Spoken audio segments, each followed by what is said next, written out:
जय गुरुदेव। श्री केदार सिंह खूंखार व्यक्ति। खत्री टोला में सेवरी मौसी के घर के बगल में एक श्री केदार सिंह रहते थे। उनकी पत्नी सत्संग में आ चुकी थी और नामदान भी ले चुकी थी, पर केदार सिंह रोज शराब पीते थे और नेपाल के बॉर्डर पर लूटपाट के लिए प्रसिद्ध थे। वे खूंखार इतने थे कि किसी दुकान के सामने खड़े हो जाए तो दुकानदार डर के मारे कांपने लगते थे और 150 रुपया देकर हाथ जोड़कर आगे जाने को कहते थे। उनकी पत्नी ने स्वामी जी महाराज के चरणों में प्रार्थना की कि महाराज इन्हें ठीक कर दें, रोज शराब पीते हैं और मारते पीटते हैं। तो स्वामी जी महाराज ने कहा उन्हें सत्संग में ले आओ, पर वे सत्संग में जाने को राजी ही न हो। प्रयास करते करते एक दिन सत्संग में आए, एक बोतल शराब भी साथ में लिए थे। उस दिन सत्संग सुनने के बाद उनका दिमाग ऐसा घूमा कि अब उन्होंने प्रतिज्ञा कर ली कि न तो शराब मांस पिएंगे खाएंगे और न लूटपाट करेंगे। रात घर में आए तो चारपाई के पास स्टूल पर शराब की बोतल रखकर कहने लगे कि देखता हूं कि आज तू जीतती है कि मैं जीतता हूं। रात भर जागते रहे और बोतल की ओर देख देख कर कुछ देर तक यही कहते। जब रात बीत गई तो शराब की बोतल उठाई और शराब को नाली में गिराते हुए बोले, अब तू इसी रास्ते चली जा। वे बिल्कुल बदल गए और सत्संग में आने लगे। केदार सिंह को छत के दरवाजे पर खड़ा कर दिए। अग्रवाल लोग जिस दिन सत्संग में आने को हुए, उस दिन स्वामी जी महाराज ने केदार सिंह से कहा कि तुम एक डंडा लेकर सीढ़ी के दरवाजे पर चुपचाप खड़े रहो। आज तुम्हारी यही ड्यूटी है, किसी से कुछ बोलना नहीं है। जब अग्रवाल लोग सत्संग के लिए छत पर आने लगे तो केदार सिंह को वहां डंडा लेकर खड़ा देखते ही उनके होश उड़ गए। चुपचाप सत्संग में बैठ गए। जिसे जो पूछना हो पूछे। स्वामी जी महाराज ने सत्संग के बाद कहा, जिसे जो पूछना हो पूछे। एक अग्रवाल खड़े हुए, उन्होंने अपना प्रश्न पूछा ही था कि दूसरे सज्जन खड़े हो गए। कहा कि तुम्हें पूछना नहीं आया, हम पूछते हैं। फिर जब उन्होंने प्रश्न पूछा तो तीसरे सज्जन खड़े हो गए। कहा तुमने ठीक नहीं पूछा, मैं पूछता हूं। इस प्रकार सब आपस में झगड़ने लगे। उधर केदार सिंह का भी भय था, अतः सब आपस में झगड़ते हुए छत से नीचे चले गए। फिर सड़क पर झगड़ते झगड़ते मारपीट करने लगे। बात सब खत्म हो गई। विरोध और बढ़ गया। धीरे धीरे फिर विरोध बढ़ा। एक दिन बृहस्पति के सत्संग से लौटते समय किसी अग्रवाल ने डंडे से अपने घर के पास गली में पंडित जी श्री भगवती प्रसाद मिश्रा को सिर में मारा। सिर फट गया, पर सत्संगियों ने कोई प्रतिकार नहीं किया। वह तो मारकर घर में भाग गया। पंडित जी हफ्तों दवा इत्यादि किए, फिर ठीक हुए। स्वामी जी महाराज ने पिताजी के बारे में बताया। एक बार स्वामी जी महाराज ने बताया कि हमारे पिताजी की खुराक ज्यादा थी, अतः वे रिश्तेदारियों में कम जाते थे। एक बार वे अपने बहन के घर गए थे। बहन जानती थी कि इनकी खुराक ज्यादा है, अतः घर वालों के पहले ही इन्हें खाना खिलाने का सोचा। जब वे रात में खाने बैठे तो उनकी बहन ने जो घर भर के लिए खाना बनाया था सब खत्म हो गया। तब उन्होंने कहा, भैया उठ जाइए। घर वाले कहने लगे कि इतना खाते हैं, काम करने को कुछ नहीं। ये बात उन्होंने सुन ली, किसी से कुछ बोले नहीं। सवेरे भोर में उठे और दरवाजे पर जो पथरिया कोल्लू गड़ा था उसे उखाड़ कर अलग रख दिया और अपने घर चले गए। पिताजी बड़े न्याय प्रिय थे। पिताजी बड़े न्यायप्रिय थे। हमारे गांव अथवा पास पड़ोस के गांव में कभी पुलिस नहीं आई। जिस किसी गांव में कोई समस्या हो तो लोग न्याय के लिए पिताजी के पास आते थे और उनके फैसले से सभी संतुष्ट होकर जाते थे। घर में परहेज बहुत था। हम लोगों के घर में बहुत परहेज था। अगर मुर्गा मुर्गी की हवा भी लग जाती थी तो हम लोग नहलाए जाते थे। पिताजी बड़े बुद्धिमान थे। स्वामी जी महाराज ने कहा कि हमारे पिताजी बड़े बुद्धिमान थे। स्वामी जी ने बताया कि मैंने बचपन में एक बार अपनी आंख में शरारतवश मदार का दूध डाल लिया था। पिताजी ने देखा तो मुझे उठाकर पोखर में डुबो दिया। लोगों ने समझा कि उन्होंने गुस्से में ऐसा किया, पर पोखर में डुबोने से मेरी आंख में से दूध निकल गया और मेरी आंख खराब होने से बच गई। मेरी मां ने कहा था, मैं बहुत छोटा था, लगभग 4 साल का रहा हूंगा। इस पर मुझे याद है कि मेरी मां बीमार थी। उन्होंने मुझसे कहा था कि बेटा तुम शादी मत करना और परमात्मा को प्राप्त कर लेना। मेरे माता पिता दोनों बचपन में ही चल बसे थे। जब मैं 4 वर्ष का था तब मां नहीं रही और 7 वर्ष का था तब पिताजी गुजर गए। डॉक्टर सूर्यनाथ सिंह एडवोकेट का हाल। डॉक्टर अंबिका सिंह वकील सत्संग में आए तो उनके पद में ससुर लगने वाले Thakur Suryanath Singh advocate high court, वो भी स्वामी जी महाराज के संपर्क में आए। वे वहां के प्रसिद्ध एडवोकेट थे जो एक बहस करने का 5,000 रुपया उन दिनों फीस लेते थे। वे 1932 में आजमगढ़ नगर पालिका के चेयरमैन भी रहे और बड़े दबंग थे। किसी की हिम्मत नहीं थी कि उनके किसी बात का जवाब दे सके। जब वे गुरु महाराज के संपर्क में आए आजमगढ़ में तो वे अपने ढंग से स्वामी जी की निकटता प्राप्त कर लिए। यह सन 1964-65 की बात थी। भंडारे के 1-1.5 माह पहले वे पत्नी सहित मथुरा गए थे। ये पुराने आश्रम की बात है। उनकी पत्नी और उनमें झगड़ा होने लगा। कृष्णानगर आश्रम पर इमारत के आगे भाग में अरहर का खेत था। झगड़े में उनकी पत्नी ये कहते हुए भागी कि मैं जा रही हूं, ट्रेन के नीचे कटकर मर जाऊंगी। एडवोकेट साहब स्वामी जी से कहने लगे कि महाराज किसी को भेजिए स्टेशन पर, नहीं तो वह कटकर मर जाएगी। स्वामी जी महाराज ने कहा, आप मत घबराइए, वह भी आ जाएगी। पर वह अधीर होकर खुद जाने लगे। तब तक वह अरहर के खेत में से निकली और कहने लगी, हाँ मैं कटकर मर जाऊंगी तो आप मजा करेंगे, मैं ऐसे ही थोड़े ही मरूंगी। स्वामी जी महाराज ने दोनों को समझाकर शांत किया और उन्हें उनके घर इलाहाबाद भेज दिया। अपने को संस्था का सेक्रेटरी घोषित किया। फिर मथुरा भंडारे के समय वे फिर मथुरा आए। स्वामी जी महाराज से जो भी बात हुई हो, पर उन्होंने भंडारे के एक दिन पहले धनाढ्य लोगों की एक मीटिंग बुलाई। उसमें पता नहीं क्या सोचकर मुझे भी बुलाया। मीटिंग में उन्होंने कहा कि स्वामी जी महाराज ने मुझे सत्संग का सेक्रेटरी बना दिया है। आश्रम पर बहुत से काम कराने हैं, अतः आप लोग दान में रुपया दीजिए। उसमें डॉक्टर शाही, कानपुर के सेठ गिरिराज किशोर गर्ग आदि थे। उन्होंने डॉक्टर शाही से कहा कि आप कितना दे रहे हैं? उन्होंने कहा 100। इतने पर तो वे बिगड़ गए, कहे कि अभी तिजोरी खोली जाए तो रुपए भरे होंगे और आश्रम के लिए, सत्संग के लिए 100 रुपए देने की बात कर रहे हैं। ऐसे नहीं, आपको 1000 देना होगा। इस प्रकार किसी के नाम 500, किसी के नाम 1000 लिखकर मांगने लगे। तब उसी में से किसी ने कहा कि स्वामी जी महाराज को भी बुला लिया जाए।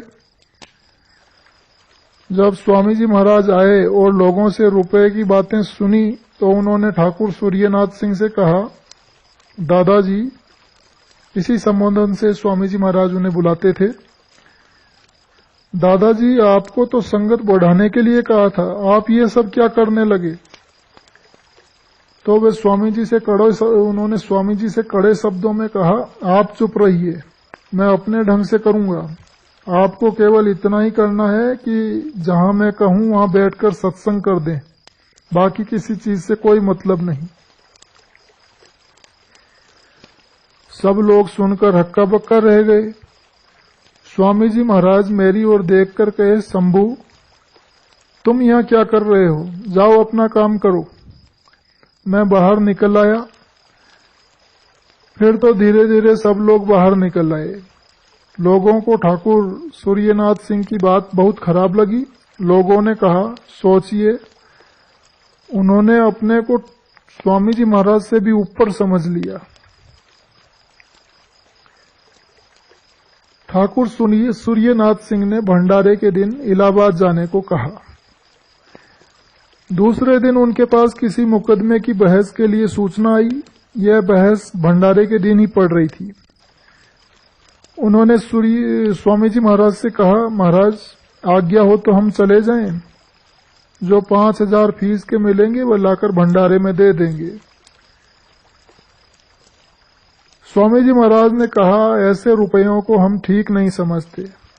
ऐसे रुपए पर तो पेशाब कर दें, बह जाए।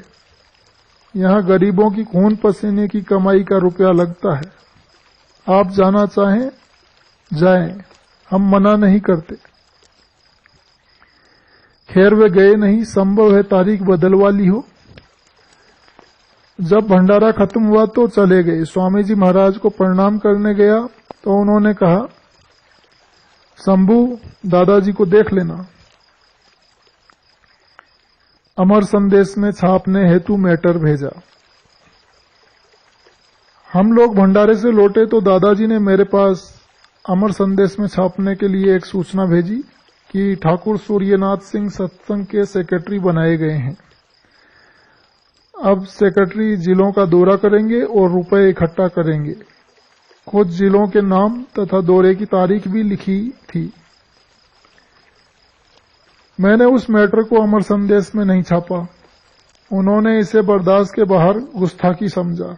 जब दौरे की तारीख पर आजमगढ़ आए तो 3-4 लोगों को और मुझे अपने ठहरने के स्थान पर बुलाया।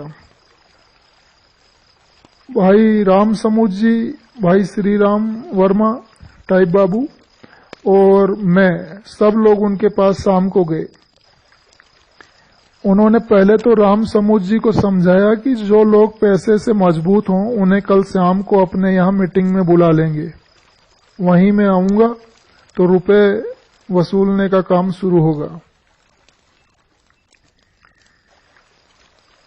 अमर संदेश में उनका मैटर नहीं छपा। फिर वो मेरी ओर मुड़े और कहा, तुम्हारे पास जो मैटर अमर संदेश में छापने हेतु भेजा था उसे क्यों नहीं छापा? मैंने कहा, दादाजी, आप तो हाई कोर्ट के एडवोकेट हैं, आप स्वयं समझिए कि छापने न छापने का काम संपादक का है। मैं तो व्यवस्थापक हूं। इस प्रश्न का उत्तर मैं कैसे दूं? वे बहुत जोर से नाराज हुए। उनके प्रश्न का उत्तर इस तरह देना बहुत बड़ी गुस्ताखी थी। वह उन्हें कैसे बर्दाश्त होती? वहां कहां कोई उन्हें जवाब देता ही नहीं था। मुझे डांट लगाई जोर की और कहा, कल शाम को मीटिंग रखा है, समय से 7 बजे आ जाइएगा। दूसरे दिन शाम को स्वामी जी महाराज के कमरे में पांडे बाजार भाई राम समूद जी के घर पर मीटिंग हुई। मीटिंग का हाल। मीटिंग में उन्होंने पहले भाषण दिया कि सबको अपनी आमदनी का 10वां हिस्सा परमार्थ में देना है। परमार्थ फोकट में नहीं मिलता। जो जितना रुपया देगा उतना ही बदले में परमार्थ पाएगा। तब वे कागज पर लिखने लगे कि किसकी कितनी आमदनी है और 10% के हिसाब से वह हर माह कितना चंदा देगा। चूंकि मुझसे चिढ़े थे, अतः पहले मुझसे ही पूछे कि तुम्हारी कितनी तनख्वाह है। मैंने कहा कि दादाजी, पहले मैं जानना चाहता हूं कि यह चंदा अनिवार्य है कि ऐच्छिक। तो वे बोले कि कंपलसरी या ऑप्शनल से क्या मतलब। अभी तुम्हारी बीवी बीमार पड़ जाए तो रुपया खर्च करोगे, लड़का मरने लगे तो रुपया खर्च करोगे, और परमार्थ के लिए कंपलसरी या ऑप्शनल पूछ रहे हो? मैंने कहा हाँ दादाजी, इसी से पूछ रहा हूं, क्योंकि बीवी बीमार पड़ जाए या लड़का मरने लगे तो यह तो हमारी अनिवार्य ड्यूटी है। मुझे उन्हें बचाने के लिए कर्ज करके भी दवा करना पड़ेगा, लेकिन परमार्थ के लिए कर्ज लेकर काम नहीं कर सकेंगे। वे बहुत नाराज हो गए, कस कर डांटा और बोले तुम अपनी तनख्वाह बताओ। मैंने कहा मेरी तनख्वाह 132 रुपए है, जिसका 10% 13 रुपया 20 पैसा हुआ। वे फिर डांटे और मुझे बाहर निकल जाने को कहा और लिख लिए थे। फिर तो लोग इतने भयभीत हो गए थे कि किसी की कोई हिम्मत नहीं पड़ी कि उनसे एक शब्द बोले। जितने लोग थे वे अपनी आमदनी का 10% लिखा दिए। कुछ लोग कुछ रुपए दिए भी।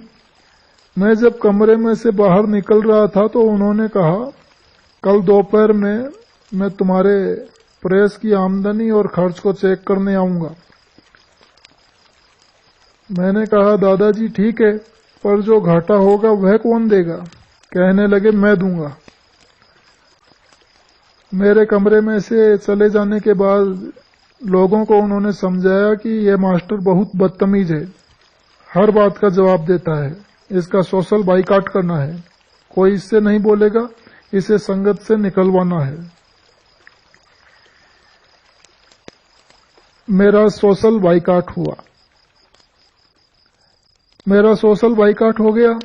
मुझसे अब कोई जय गुरुदेव भी नहीं बोलता था।